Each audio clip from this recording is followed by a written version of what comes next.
It's the final season, so it's a pretty long one. We're like taking our time with this one, and then got another HBO movie coming up in the summer.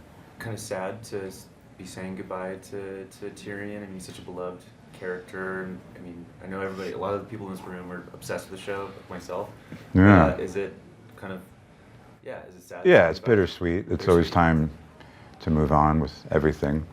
So it's the sad part of our business. We get, pockets of great people for a short amount of time, and then you have to move on, and it's always heartbreaking, especially when you've spent more than a couple months with people. But yeah, it's time. And they're actually they're story-wise, not just for all our lives, but I think if they went any further, it would start to. It's the perfect timing to end it. Sometimes shows stay on a little too long. Yeah. The jumping the shark thing. Yeah. I've think there's going to be a bittersweet ending. I've always taken my influence from J.R. Tolkien, and if you've read Lord of the Rings,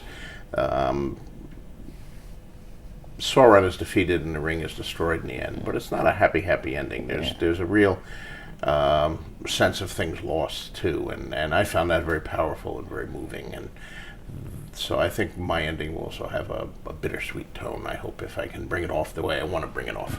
The Wars of the Roses are probably the single biggest influence. So I've drawn from French history and Scottish history and other things, but at the center of it all is the Wars of the Roses. And I have the Lannisters and the Starks, and in real life it was the Lancasters and the Yorks. And I've changed things around a little. I've mixed and matched. I've taken a bit of this character and a bit of that character to create my own characters who hopefully stand on their own. But the influence of British history is huge.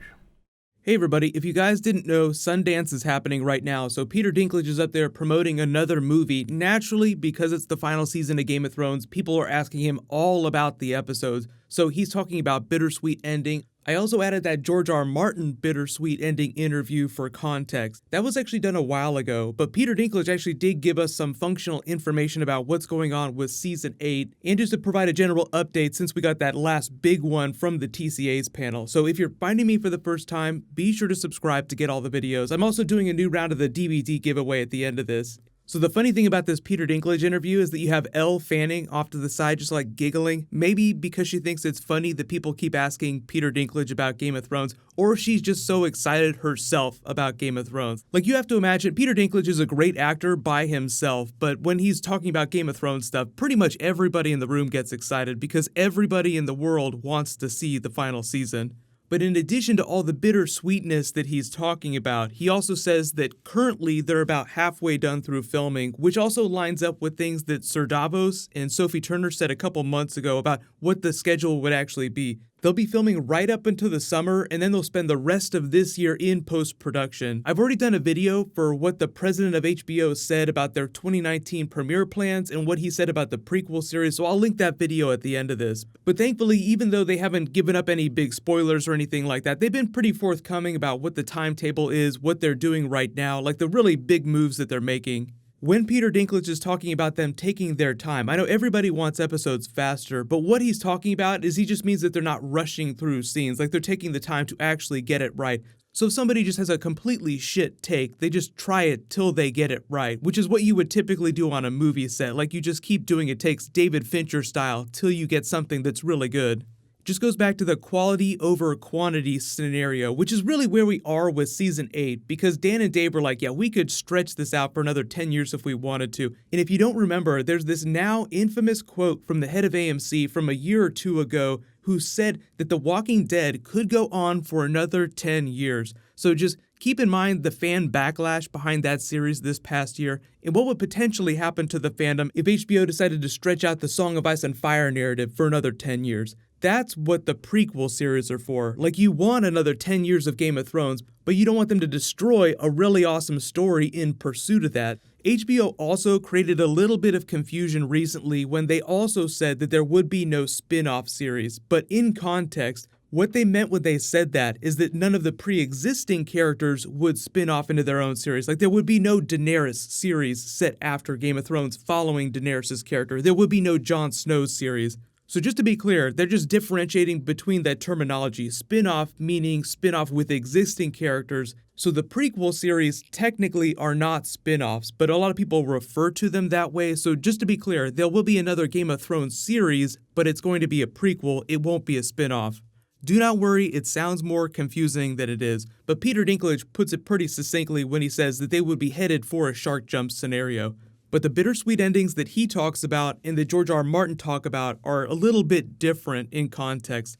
When Peter's talking about bittersweet, he's acknowledging, yes, it'll be bittersweet for the characters, but mostly he's talking about for the actors in real life. They've been working together in close quarters for so long. Some of the younger actresses like Maisie Williams and Sophie Turner grew up on the show. This was taken, I think, back in 2010 before season 1 started. Look at how young all these Stark actors look. Now, obviously, some of them will go on to other different series and they'll work together in various capacities, but none of them will be together in the way they are for Game of Thrones right now, which happens with a lot of long-running TV series. So it's kind of sad for the actors, like, we'll see each other again, but it won't quite be the same thing. When Martin talks about the bittersweet Tolkien ending, he's not talking so much about plot. It's not going to be a carbon copy of Return of the King. He's talking more about a hollow victory, scorched earth victory, like the scouring of the Shire. So you beat the ultimate villain, but at what great cost? So that gets into more of what the series is actually about, like from a conflict standpoint, and why I think the show opted to elevate Cersei to secret big bad status instead of the Night King, which it's been marketing as the main villain of the series. So two different things, like HBO, like when they send out marketing materials, they put the Night King's face on it, like, oh, we have to unite against the Night King. But way back during season 1, there's this clip where they're talking about what the show is really about in context with all this supernatural stuff that's going on. In lands of perpetual ice and cold, a supernatural threat is stirring after centuries of sleep. The things you speak of, they've been gone for thousands of years. They wasn't gone, old man. They were sleeping. And they ain't sleeping no more. Game of Thrones is a fantasy world, and there is magic, but it's not about monsters, it's about humans. So think about that when you're theory crafting what the ending of the series will be. For example, we talked about the list of directors for the final 6 episodes, what types of episodes those directors have done in the past for Game of Thrones, and what it says about their season 8 episodes that they're doing. So this is the list, and I'll preface this by saying that even if there's not a giant pitch battle in every single episode, there still will be crazy shit going on every single week. But just look at the episodes that Miguel Sapochnik is directing. Mr. Battle of the Bastards, Mr. Hardhome.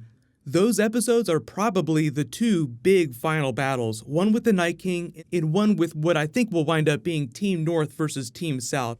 Jaime had that speech at the end of season 7. What do you think is going to happen if they do defeat the Night King? They're going to turn around with their combined armies and come south here.